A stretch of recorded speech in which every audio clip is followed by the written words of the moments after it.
ఐశ్వర్యకు శశి నిజస్వరూపం తెలిసేలా చేసి లక్కీని పెళ్లి చేసుకునేలా చేసిన రాజ్, చిందు, నందు. అసలు ఇదంతా ఎలా జరిగిందనేది వీడియోని స్కిప్ చేయకుండా చివరి వరకు చూడండి. బ్రహ్మముడి అప్కమింగ్ ఎపిసోడ్స్లో ఏం జరగబోతుందో ముందుగా తెలుసుకోవాలి అనుకుంటే వీడియోని లైక్ చేసి ఛానల్ని సబ్స్క్రైబ్ చేసుకొని పక్కనే ఉన్న బెల్ సింబల్లో ఆల్ పై క్లిక్ చేయండి. రాజ్, చిందు ఇద్దరు ఒకటవ్వాలని మీరు కూడా కోరుకుంటే కామెంట్లో ఎస్ అని టైప్ చేయండి. ఇంకా నందు ఇటు ఇందు ఇద్దరు కూడా రిస్క్ చేసైతే ఐశ్వర్యను కాపాడి ఇంటికి తీసుకొస్తారు. ఎంత జరిగినా ఎంత చేసినా కానీ ఆ శశిని నమ్ముతుంది. ఎందుకంటే శశి ఇంటికి వచ్చి మరి వాళ్ళు అబద్ధం చెప్తున్నారు, కావాలని నిన్ను మోసం చేస్తున్నారు, నిన్ను నా నుంచి దూరం చేయాలని చూస్తున్నారు. ఐషు, నువ్వంటే నాకు చాలా ఇష్టం, నేను నిన్ను పెళ్లి చేసుకోవాలని అనుకుంటున్నాను. నీ మీతో తప్పుగా నేనెందుకు ప్రవర్తిస్తాను? కాబోయే భార్య విషయంలో తప్పుగా ప్రవర్తిస్తారా? నేను నిన్ను పెళ్లి చేసుకోవాలనుకున్నప్పుడు నేను నిన్ను ఎప్పుడూ తప్పుగా ప్రవర్తించను, తప్పు చేయాలని అనుకోను.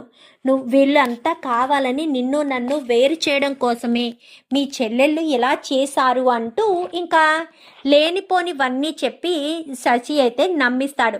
నమ్మించేసరికి ఇప్పుడు చెప్తున్నాను, నాకు శశినే కావాలి, శశినే నేను పెళ్లి చేసుకుంటాను, మీరు ఒప్పుకున్నా ఒప్పుకోకపోయినా శశినే నా భర్త అంటూ చెప్పేసేసరికి ఇంకా లక్కీ అయితే షాక్ అయిపోతాడు. శశి ఎందుకంటే ఐశ్వర్యను ప్రేమించాడు కదా లక్కీ. సో ఇలా అనేసరికి బాధపడుతూ ఉండేసరికి ఏంట్రా ఎక్స్ట్రాలు వాగుతున్నావంటూ ఇందు బయటికి వెళ్ళి వాడికి వార్నింగ్ ఇచ్చేసరికి, నువ్వు నన్ను నా ఒంటి మీద చేసావు, చెయ్యి చేసుకున్నందుకు మీ అక్కని వదిలిపెట్టను, దాని జీవితం నాశనం చేస్తాను, నలుగురిలో మీ ఇంటి పరువు మీ అక్క పరువు తీసేంత వరకు వదిలిపెట్టను. ఇప్పుడు చెప్తున్నాను, దాన్ని నేను వాడుకునే వదిలేస్తాను. పెళ్లి చేసుకోవడానికి నేను దీన్ని ఒక్కదాంతోటే ఉంటున్నా అనుకుంటున్నావా ఏంటి? నువ్వు ఎన్ని చెప్పినా అది మాత్రం మీ మాట నమ్మదు అంటూ ఇంకా శశి అయితే ఇందుకే వార్నింగ్ ఇస్తాడు. నువ్వేంటో మా అక్కకు తెలియచేసి నిన్ను మా అక్కతోటే కొట్టిస్తాను అని చెప్పి ఇంకా ఇందు కూడా ఛాలెంజ్ చేస్తుంది. ఛాలెంజ్ చేసేసరికి శశి అయితే ఇంకా అప్పటి నుంచి కూడా తిన మీద అంటే ఐశ్వర్య మీద ఎక్కువగా ఫోకస్ పెడతాడు. ఐశ్వర్యను అంటే అవకాశం దొరికినా కానీ ఐశ్వర్య తనని పూర్తిగా నమ్మాలి, అప్పుడే దాన్ని సొంతం చేసుకోవాలి. కావాలంటే పెళ్లి పేరుతో అయినా సరే ఏదొకటి చేసి దాన్ని నమ్మించైనా సరే దాన్ని సొంతం చేసుకోవాలి అన్న ఉద్దేశానికి ఇంకా వీడైతే వచ్చేసరికి ఇంకా ఈ విషయం రాజుకు చెప్తుంది. ఏమంటున్నావు విందు అని చెప్పాను కానీ అవును నిజమే, వాడు నాతో ఛాలెంజ్ చేశాడు. రాత్రి నీకు ఫోన్ చేసి హెల్ప్ అడిగింది కూడా ఈ విషయానికే. నువ్వేమో హెల్ప్ చేయను అని చెప్పావు. నేను నందుని తీసుకెళ్ళి కరెక్ట్గా ఐశ్వర్యను కాపాడాను కాబట్టి సరిపోయింది, లేదంటే ఐశ్వర్య జీవితాన్ని వాడు నాశనం చేసేవాడు. ఎంత చెప్తున్నా ఐషు అక్కకు అది అర్థం కావట్లేదు అని చెప్పనేసరికి సరే ఇప్పుడు ఏం చేద్దాం అనగానే, వాడు ఎవడో వాడు ఎలాంటాడో ఏమనే విషయాన్ని అక్కకు తెలియచేస్తేనే అక్క వాడిని చీదర కొడుతుంది అని చెప్పనేసరికి ఇప్పుడు ఏం చేద్దాము అనగానే, వాడేమో పెళ్లి చేసుకుంటానంటున్నాడు. అక్కను సొంతం చేసుకోవడానికి పంతంతో అయినా సరే వాడిని పెళ్లి చేసుకుంటాడు. వాడుకును వదిలేస్తాను అని చెప్తున్నాడు కదా, వాడు ఏదైనా చేసి అక్కను మచ్చిక చేసుకుంటాడు. మనం అక్కకు వాడి నిజ స్వరూపం తెలియచేయాలి బావా అని చెప్పాను కానీ అది ఎలాగా ఏంటో అర్థం కావట్లేదు అనేసరికి ఆలోచించాలి అని చెప్పి వీళ్ళైతే ఆలోచనలో పడుతూ ఉంటాడు. ఇంకా నందు వెంకీ విషయానికి వచ్చేసరికి నందు అయితే వెంకీని ప్రేమిస్తున్నాను అన్న విషయం చెప్తుంది. చెప్పినా కానీ వెంకీ అయితే ఏం మాట్లాడకుండానే బాధపడుతూ ఇంటికి వచ్చేస్తాడు. వీళ్ళిద్దరూ మాట్లాడుకున్న మాటలు తన తండ్రి అయితే చలపతి వింటాడు. వినేసరికి ఇదేంటి ఆ అమ్మాయి ప్రేమిస్తుంది అని చెప్పినా వీడు ఏం మాట్లాడకుండా సైలెంట్గా వచ్చేశాడు అని ఇంటికి వచ్చి లక్ష్మి అని పిలుస్తాడు. ఏంటండి అని చెప్పనేసరికి, అదేంటి వాడి ఇంట్లో ఉన్నాడా అనగానే, అవునండి వాడి ఇంట్లోనే ఉన్నాడు, ఆ అమ్మాయి ప్రేమిస్తున్నాను అని చెప్పింది. కానీ వీడు ఏం మాట్లాడకుండా అమ్మాయికి సమాధానం కూడా చెప్పకుండా నడి రోడ్డు మీద వదిలేసి వచ్చేసాడేంటి? అసలు ఏమైంది? వీడు ఎందుకు ఇలా ప్రవర్తిస్తున్నాడు? వీడు ఎందుకు ఇలాగా ఉంటున్నాడు అని చెప్పి అడిగేసరికి, ఏవండి మీకు ఒక విషయం చెప్పాలి, పాపం వెంకీ చాలా రోజుల నుంచి మదన పడుతున్నాడు, ఈ విషయం మీకు ఎలా చెప్పాలా ఏంటని చాలా బాధపడుతున్నాడు అనేసరికి, ఏ విషయం గురించి లక్ష్మి నువ్వనేది అనగానే, వాడు ప్రేమిస్తున్నాడు, వాడు కూడా అమ్మాయిని ప్రాణం కంటే ఎక్కువగానే ప్రేమిస్తున్నాడు, నందు అంటే చాలా ఇష్టం వెంకీకి అనేసరికి, మరి అమ్మాయి ప్రపోజ్ చేసినప్పుడు వీడు యాక్సెప్ట్ చేయడం మానేసి ఇష్టమని ఇప్పుడు చెప్తున్నావేంటి, మరి వీడెందుకు ఆ అమ్మాయిని ప్రపోజల్ని యాక్సెప్ట్ చేయట్లేదు అనగానే, ఆ అమ్మాయి ఎవరనుకుంటున్నారు, స్వయాన మన కోడలైన ఇందు చెల్లెలు అనేసరికి, అంటే ఆ దుగ్గిరాల కుటుంబంలోని అమ్మాయి అనగానే, అవును అప్పు ఉండేది కదా పోలీస్ ఇన్స్పెక్టరు, ఆమె కూతురంట, అంటే దుగ్గిరాలింటి వారసురాలే అని చెప్పనేసరికి ఒక్కసారిగా చలపతి షాక్ అవుతాడు. ఇందుకేనండి మీరు తట్టుకోలేరు అన్న ఉద్దేశంతోనే వీడు ఆ అమ్మాయిని ద్వేషించాలన్న ఉద్దేశానికి వచ్చాడు, అందుకే తను ప్రపోజ్ చేసినా వీడు యాక్సెప్ట్ చేయలేనట్టుంది అని చెప్పాను. కానీ మరి ఇప్పుడు ఏం చేద్దాం అనుకుంటున్నాడు, వాడి ప్రేమను వాడే సమాధి చేసుకుంటాడా అని చెప్పి ఇంకా మాట్లాడడంతో, అవును వాడు నందుని మర్చిపోలేడు, కానీ మీకు చెప్పి మీ మాటను మిమ్మల్ని ఒప్పిస్తాను అని చెప్పాను, అయినా సరే నాన్నకి ఇష్టం లేదమ్మా దుగ్గిరాలింటి ఫ్యామిలీకి నన్ను పంపించడం, ఆయనకు ఇష్టం లేని పని నేను ఏమీ చేయదలుచుకోలేదు అని చెప్పనగానే, అని చెప్పి వాడు మనసులోనే బాధపడుతున్నాడండి అని చెప్పనగానే, వీడు ఎంత బాధపడుతుంటే మరి నువ్వెందుకు సైలెంట్గా ఊరుకున్నావు, నాకొక్క మాట అయినా చెప్పాలి కదా అనగానే, వాడు చెప్పొద్దని నా దగ్గర మాట తీసుకున్నాడండి, ఇప్పుడు మీరు అడిగేసరికి ఇంకా నేను మనసులో వాడు పడుతున్న బాధ చూడలేక నేను మీకు ఈ విషయం చెప్పేశాను, ఇప్పుడు ఏం చేయాలో అర్థం కావట్లేదు అనగానే, ఏం చేస్తాము, ఎవరి తలరాతల్ని ఎవరూ మార్చలేరు కదా, ఆ అమ్మాయికి వీడికి ముడిపడుందేమో, అందుకే వీళ్ళిద్దరూ ఇష్టపడుతున్నారేమో, వాడికి నేను చెప్తానులే అని చెప్పి, ఒరే వెంకీ వెంకీ అంటూ పిలుస్తాడు. పిలిచేసరికి వెంకీ బయటకు వస్తాడు. ఏంటి నాన్న, ఏంటి నీ మనసులో ఎంత క్షోభ పెట్టుకుని నాకెందుకు చెప్పలేదు నాన్న, నాకొక్క మాట అయినా చెప్పాలి కదా, నాకు చెప్తేనే కదా నేను అర్థం చేసుకునేది, నువ్వు ఇదేమీ ఆలోచించకుండా నువ్వు ఎలా చేస్తావో చెప్పు, ఒక్కసారైనా నువ్వు ఆలోచించాలి కదా, ఆలోచించి ఇదంతా ఏదైనా చేస్తేనే కదా నాకు చెప్తేనే కదా నేను నీ భవిష్యత్తు ఎలా ఉంటే బాగుంటుందో ఆలోచిస్తాను అనగాని, దేని గురించి నాన్న, మీరు దేని గురించి మాట్లాడుతున్నారో నాకు అర్థం కావట్లేదు, దేని గురించి మాట్లాడుతున్నానో తెలియడం లేదా, నువ్వు నందుని ప్రేమిస్తున్నావు, ఆ నందు కూడా దుగ్గిరాలింటి వారసురాలేనంటే కదా ఇప్పుడే మీ అమ్మ చెప్పింది అనేసరికి, అదేమీ లేదు నాన్న, నందు నాకు మంచి స్నేహితురాలు అనగానే, ఎందుకురా నిన్ను నువ్వు మోసం చేసుకుంటున్నావు, తనంటే నీకు ఎంత ఇష్టమో మీ అమ్మ నాకు చెప్పింది, తనకి ఫోన్ చేసి ఇంటికి రమ్మని చెప్పు అనగానే, వద్దు నాన్న అని చెప్పాను. కానీ లేదు, ఫోన్ చేసి ఇంటికి రమ్మని చెప్పనేసరికి ఇంకా అప్పటికే నందు బాధపడుతూ ఇంటికి వెళ్తూ ఉంటుంది. ఫోన్ చేస్తాడు వెంకీ. ఫోన్ చేసేసరికి ఫోన్ లిఫ్ట్ చేయదు. ఫోన్ లిఫ్ట్ చేయట్లేదు నాన్న అనగానే, మళ్ళీ చెయ్యను కానీ మళ్ళీ చేస్తాడు. మళ్ళీ చేసేసరికి ఏంటి అనగానే, అర్జెంటుగా నువ్వు మా ఇంటికి రా అనేసరికి, ఎందుకు అనగానే, అర్జెంటుగా రా అనగానే సరేనని ఆటో వెనక్కి తిప్పమని ఇంకా ఇంటికి వస్తుంది. ఇంటికి వచ్చేసరికి ఏమైంది అని చెప్పనగానే వెంటనే హగ్ చేసుకుంటాడు.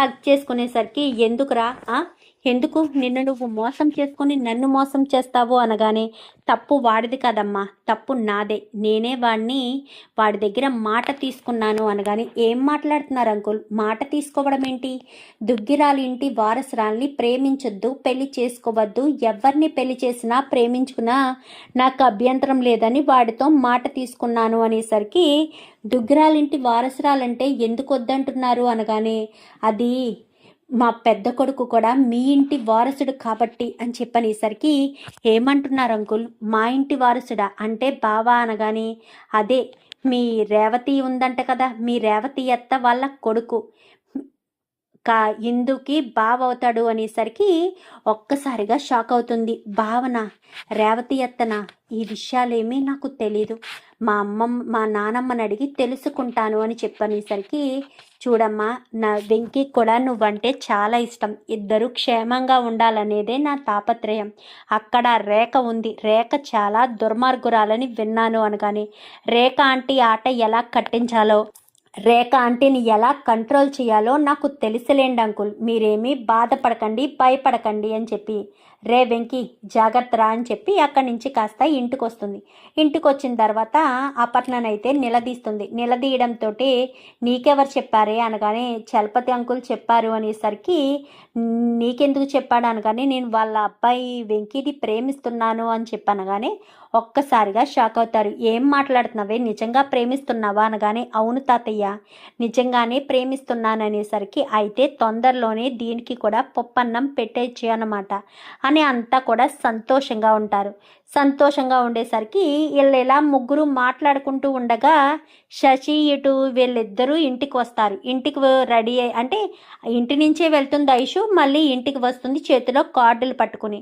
ఇంటికి వచ్చేసరికి ఏంటిది అనగానే శుభలేఖలు, మా పెళ్ళికి శుభలేఖలు కొట్టించాము, ఇదిగోండి శుభలేఖ అంటూ పేరున అందరికీ కూడా శుభలేఖలు ఇస్తుంది. ఇచ్చేసరికి పెళ్లి మండపం పలానా చోట అది ఇది అని చెప్పాను కానీ సరేనని ఇంకా అక్కడ ఇక్కడ అన్నీ కూడా ఏర్పాటు చేస్తారు. వాళ్ళ అమ్మతో అంటే నమ్మాలి కదా, ఇది వాడు నన్ను మోసం చేయట్లేదు అన్న ఉద్దేశంతో నకిలీ వాళ్ళ అమ్మా నాన్నల్ని కూడా సృష్టించి పెళ్లి చేసుకోవాలని పెళ్లి తంతు ఇదంతా కూడా క్రియేట్ చేస్తాడు వీడే కావాలని. ఎందుకంటే ఐషు నమ్మాలి కాబట్టి. సో ఇదంతా క్రియేట్ చేసేసరికి ఇంకా పెళ్లి రోజు రానే వస్తుంది. పెళ్లి రోజు రావడంతో ఏంటి బావా ఏం చెయ్యట్లేదేంటి అనగానే అదే ఆలోచిస్తున్నాను. అవును, ఆ రోజు మీరు వీడి దగ్గరికి వెళ్ళడానికి అమ్మాయిని కనుక్కున్నావు కదా, శ్రేయాని ఎవరో అమ్మాయి అనగానే అవును, ఇప్పుడు ఆ అమ్మాయి ఎక్కడుంది అనగాని ఈ పెళ్లిలోనే ఎక్కడో ఉండే ఉంటుంది అని చెప్పనేసరికి ఆ పిల్లని ఆ అమ్మాయిని తీసుకురా అనగానే అమ్మాయిని తీసుకొని ఇందు పక్కకు వస్తుంది. పక్కకు రావడంతో అసలు నువ్వు ఏమనుకుంటున్నావు అసలు అని చెప్పనగానే అదే నేనేమనుకుంటున్నాను అనగానే చెంప పగలగొడుతుంది ఇందు. ఆ రోజు నువ్వు మా ఇంటికి వచ్చి అబద్ధం చెప్పావు, వాడు మోసగాడు అనేమో మాకు చెప్పావు, కానీ శశి తన ముందు మాత్రం ఐశ్వర్య ముందు మాత్రం చాలా మంచివాడని చెప్పావు అనగానే అలా చెప్పకపోతే నా ప్రాణాలు తీస్తానని బెదిరించాడు శశి, అందుకే చెప్పాల్సిన పరిస్థితి వచ్చింది, నన్ను క్షమించండి అని చెప్పాను. కానీ సరే ఇప్పుడు నిన్ను ఇందులో ఇన్వాల్వ్ చేయము, కానీ ఇంతకుముందు శశి చేతిలో మోసపోయిన అమ్మాయిలు ఉన్నారా అని చెప్పాను. కానీ వాళ్ళు ఫోన్ నెంబర్లు వాళ్ళు నా ఫ్రెండ్సే అని చెప్పాను. కానీ వెంటనే వాళ్ళందరికీ గ్రూప్ మెసేజ్ పెట్టు అని చెప్పనేసరికి సరేనని గ్రూప్ మెసేజ్ పెడుతుంది. వాళ్ళందరికీ వీడియో కాల్ చెయ్యాను కానీ వీడియో కాల్ చేస్తుంది. మీరంతా కూడా ఆ శశి చేతిలో మోసపోయిన అమ్మాయిలు కదా అని చెప్పాను. కానీ అవును, మరి వాణ్ణి శిక్షించే అవకాశం వస్తే శిక్షిస్తారా అని చెప్పాను. కానీ తప్పకుండా శిక్షిస్తాం సిస్టర్, అలాంటి అవకాశం వస్తే వాడి తోలు తీస్తాం, కానీ మేము మా వల్ల కాదు అనగానే మీతో పాటు మేము కూడా ఉంటాము, మీరంతా కూడా రెడీ అయ్యి పలానా పెళ్లి పందిరి దగ్గరికి వచ్చేసేయండి అని చెప్పాను. కానీ సరేనని ఇంకా వాళ్ళంతా కూడా రెడీ అవుతారు. అంటే మామూలుగా చీరలు కట్టుకుంటారు కదా పెళ్ళిళ్ళకి వెళ్ళేటప్పుడు, ఇంకా అందరూ కూడా చీరలు కట్టుకొని పెళ్ళిళ్ళకి రెడీ అయినట్టుగా రెడీ అయ్యి అందరూ వస్తారు. రండి రండి అని చెప్పనేసరికి ఇంకా అందరూ కూడా వచ్చి ఎదురుగుండా కూర్చుంటారు. పెళ్లిపీటల మీద శశి ఉంటాడు.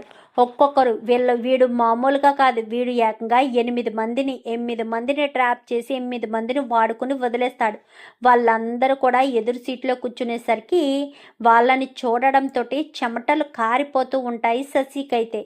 ఎందుకంటే వాళ్ళు ఎక్కడ నిజం బయట పెట్టేస్తారేమోనన్న భయం. ఇంకా కాళ్ళు చేతులు వణుకుతూ ఉంటాయి. ఇంకా అందరూ కూడా అలా కూర్చుని ఉంటారు. కూర్చుని ఉండేసరికి ఏంట్రా అన్నట్టు సైగలు చేస్తూ ఉంటారు కళ్ళతోటి. సైగలు చేసేసరికి ఇంకా పెళ్లి కూతురు మాత్రం సైలెంట్గానే కూర్చుని ఉంటుంది. వీడు మాత్రం వాళ్ళంక చూస్తాడు. పక్కన చెమట కర్చీఫ్ తీసుకుని ఇంకా ఫేసు క్లీన్ చేసుకుంటూ ఉంటాడు. టెన్షన్ పడుతూ ఉంటాడు. ఏమైంది, ఏం జరిగింది, ఎందుకంత టెన్షన్ పడుతున్నావు అంటూ శశి అడుగుతూ ఉంటుంది. ఎంత అడుగుతున్నా ఐషు అడుగుతూ ఉంటుంది. ఏమీ లేదు అనేసరికి ఏంట్రా పెళ్లి చేసుకుంటున్నావా, మరి మమ్మల్ని అందరినీ కూడా చేసుకోరా పెళ్లి అంటూ 8 నిలబడతారు. నిలబడ్డంతో ఎవరు మీరంతా అని చెప్పాను కానీ మేమంతా వీడి చేతిలో మోసపోయిన వాళ్ళమని చెప్పనేసరికి ఇదంతా మా హిందూ ఆడిస్తున్న నాటకం కదా అని చెప్పాను కానీ హిందూ గారు ఆడిస్తున్న నాటకం కాదు, వీడే మమ్మల్ని మోసం చేశాడు, అబద్ధం చెప్పమను. మేము వచ్చి కూర్చున్నప్పటి నుంచి వాడికి ఎందుకు అంతలా చెమటలు పడుతున్నాయి, మేమెవరో వాడికి తెలియకపోతే వాడికి అంతలా చెమటలు పట్టాల్సిన అవసరం ఏముంది, వాడికి మేము తెలుసు కాబట్టి వాడికి అంతలా చెమటలు పడుతున్నాయి అంటూ మాట్లాడేసరికి ఇంకా ఏం మాట్లాడాలో కూడా అర్థం కాక ఇంకా అలా సైలెంట్గా ఉండిపోతాడు. ఏంటి మాట్లాడరేంటి, సైలెంట్గా ఉన్నావేంట్రా అంటూ మాట్లాడేసరికి నేను నమ్మను అనగానే ఓహో నమ్మవా, వీడు మాతో తీయించుకున్న ఫోటోలు చూపించనా అంటూ ఒక్కొక్కరు ఫోనుల్లోనూ ఉన్న ఫోటోలన్నీ కూడా ఓపెన్ చేసి 8 మంది ఫోన్లు కాస్త ఫ్రంట్కి పెట్టి చూపించేసరికి అందరితోనూ వీడే ఉంటాడు. ఇవి ఏఐ ఫొటోస్ అనుకుంటున్నారేమో, ఎక్స్పర్ట్ని కూడా తీసుకొచ్చాము అని చెప్పి ఎక్స్పర్ట్ని చూపించడంతో ఇవన్నీ ఒరిజినల్ ఫొటోస్, ఏఐ ఫొటోస్ కాదు, క్లియర్గా ఫేస్ కనిపిస్తుంది, ఇవన్నీ ఒరిజినల్ ఫొటోసే అని చెప్పి ఇక్కడ కెమెరాతో కూడా క్యాప్చర్ చేసినట్టు కింద కూడా ఉందని ఇంకా అతను చెప్తాడు. చెప్పేసేసరికి ఏంటి శశి ఏంటిదంతా అని చెప్పాను కానీ నన్ను క్షమించు ఐసు అని చెప్పి అప్పుడు తన ఫ్రెండ్ రివీల్ చేస్తుంది. ఏంటే నిన్ను క్షమించమంటున్నావు అనగానే అవును, ఆ రోజు నేను మీ ఇంటికి వచ్చి అబద్ధం చెప్పాను, శశి మోసగాడే, చాలామంది ఆడపిల్లల జీవితాలని నాశనం చేశాడు, వీళ్ళందరి జీవితాల్ని నాశనం చేశాడు, నీ జీవితం కూడా నాశనం చేయడానికే పెళ్ళి అనే ఈ ఉచ్చులో బిగిస్తున్నాడు, నిన్ను పెళ్లి చేసుకుని వాడుకుని వదిలేయడానికే వీడింత ప్లాన్ చేశాడు, వీడికి అమ్మాయిలు పిచ్చుంది, వీడు ఆ రోజు నేను నిజం చెప్దామనుకుని వచ్చేసరికే వాడు నా ప్రాణాలు తీస్తానని బెదిరించాడు, అందుకే నేను ఏం చేయాలో అర్థం కాక ఆ రోజు మీ ఇంటికి వచ్చి అబద్ధం చెప్పానే, వీడు మంచివాడని, నిజానికి వీడు అసలు మంచివాడే కాదు, నన్ను నమ్మవే అంటూ మాట్లాడేసరికి సరే అని చెప్పి ఇంకా వీడిని చెంప పగలగొడుతుంది. ఇంత మోసం చేస్తావా, మా ఇంట్లో వాళ్ళంతా నీ గురించి చెప్తున్నా నేను వినిపించుకోకుండా నీ మాట నమ్మాను, నువ్వే గొప్ప అనుకున్నాను, కానీ నువ్వింత మోసగాడవని కలలో కూడా అనుకోలేదు, నన్నింత మోసం చేస్తావని ఊహించలేదు అంటూ మాట్లాడడంతో నేను నిజంగా ప్రేమించాను కానీ ప్రేమించడమా, ఎంతమందిని ప్రేమిస్తావరా, ప్రతి ఒక్కరితో ఇదే మాట చెప్పావు కదరా, నేను నిన్ను నిజంగా ప్రేమించానని ప్రతి ఒక్కరిని ఎలానే వాడుకున్నావు కదరా, అమ్మాయిలంటే ఆట బొమ్మలు అనుకుంటున్నావా అని చెప్పి పోలీసులు కాస్త వస్తారు. పోలీసులు వచ్చేసరికి వాడిని కాస్త సంఖ్యలతో బంధించి తీసుకుని వెళ్ళిపోయేసరికి పెళ్లిపీటల మీద ఐషు ఉంటుంది. చూడ ఐషు, పెళ్లిపీటల మీద పెళ్లి ఆగిపోయింది అంటే నీ జీవితం నాశనం అయిపోయింది అనుకుంటారు. నిన్ను ఎంతో ప్రేమిస్తున్నాడు ఈ లక్కీ లాంటి మంచి మనిషి నీకు భర్తగా దొరికినందుకు నువ్వు సంతోషపడాలి, లక్కీ గురించి నీకు బాగా తెలుసు కదా అని చెప్పనేసరికి అది కాదు ఇందు అని చెప్పాను కానీ నీ మంచి కోసమే చెప్తున్నాము అని చెప్పాను కానీ అవునమ్మా ఐషు పెళ్లి చేసుకోమ్మా అని చెప్పాను కానీ ఈ లోపు లక్కీని కాస్త రెడీ చేసి తీసుకొచ్చి పెళ్లిపీటల మీద కూర్చోబెట్టేసరికి ఇప్పటికైనా చెప్పు ఐషు, ఇప్పటికీ నేను నీ మనసులో లేను అంటే నేనంటే నీకు ఇష్టం లేదు అని చెప్పు, నేను ఇక్కడి నుంచి లేచి వెళ్ళిపోతాను, లేదు అంటే చిన్న స్మైల్ ఇవ్వు, మనస్ఫూర్తిగా తాళి కడతాను అనేసరికి ఇంతవరకు వచ్చింది, పెళ్లిపీటల దాకా వచ్చింది, వాడితో అంతలా తిరిగింది, ఎవరు మాత్రం తన వంక చూస్తారు, వీడింత ప్రేమిస్తున్నాడు, వీడితో పెళ్ళెందుకు ఆపుకోవాలి అన్న ఉద్దేశంతో స్మైల్ ఇస్తుంది. స్మైల్ ఇచ్చేసరికి ఇంకా పంతులు గారు మాంగళ్యధారణ కానివ్వండి అని చెప్పాను కానీ ఇంకా తాళికట్టు బాబు అని చెప్పనేసరికి లక్కీ తెగ సంతోషపడుతూ రాజు వంక చూస్తూ తెగ సంతోషంగా ఐషు మెడలో తాళి కడతాడు. తాళి కట్టేసేసరికి ఐషు తెగ సంతోషపడిపోతుంది, పెళ్ళైపోతుంది ఐషుకి, ఇటు లక్కీకి అయితే ఇంకా అందరూ కూడా చాలా హ్యాపీగా ఫీల్ అవుతారు. ఐషులో కూడా చాలా మార్పు వస్తుంది. ఇంతకుముందు నందు ఇందులతో గొడవలు పడుతూ వాళ్ళని తక్కువ చేసి చూస్తూ వాళ్ళకి సపోర్ట్ చేయకుండా ఈ రేఖకే సపోర్ట్ చేస్తూ మాట్లాడుతూ వచ్చింది కదా. ఎప్పుడైతే లక్కీతో పెళ్లి జరుగుతుందో తనలో పూర్తిగా మార్పు వస్తుంది. అలా మార్పు వచ్చి ఇంకా హిందూ వాళ్ళతో అయితే చాలా మంచిగా ఉంటుంది. లక్కీ అయితే ఎలాగా రేఖ కొడుకే కదా, ఏంటంటే ఇప్పటికీ చెప్పరా ఏంటి మీ కొడుకన్న విషయం అని చెప్పాను, కానీ అలా చెప్తే నా జీవితం నాశనం అయిపోతుంది. నీకు ఎలా చెప్తే అర్థమవుతుంది? మీరు నాకు ఎలా చెప్పినా నేను అర్థం చేసుకోలేను, సరేనా? మీరు నాకు ఎలాగా కూడా చెప్పొద్దు. మీరు ఎన్ని చెప్పినా ఏం చేసినా నేను ఇలానే ఉంటాను. మీరు మాకు అర్థమయ్యేటట్టు చెప్పలేరు అంటూ ఇంకా రేఖను కూడా ఎదిరిస్తుంది ఐషు. అయితే ఎదిరించేసరికి రేఖ ఒకటి అయిపోతుంది. ఎందుకంటే ఈ వీళ్ళు కూడా భ్రమర వీళ్ళంతా కూడా వీళ్ళ పార్టీలోకి వచ్చేస్తారు. రేఖను నమ్ముకుంటే ఎలాంటి ఉపయోగం ఉండదు.